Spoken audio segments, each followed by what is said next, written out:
Les bourses, elles sont toujours pas indexées à l'inflation, alors que les frais d'inscription, eux, ils augmentent chaque année. Pareil, il n'y a pas de gel des loyers en CTU, etc.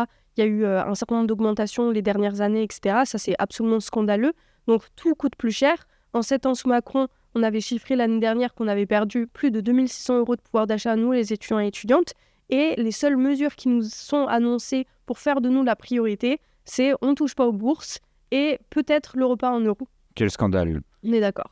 Il y a d'autres chiffres dans l'enquête de l'Union étudiante, notamment sur le logement, le point fort de l'enquête. Est-ce que tu peux nous en dire quelque chose ?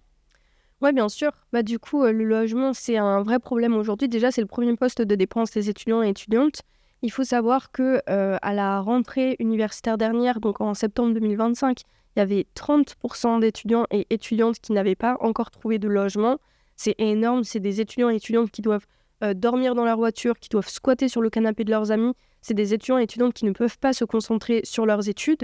Et ça, en plus, ça dure un moment parce qu'il faut en moyenne 2 mois et demi pour trouver un logement après l'affectation sur Parcoursup.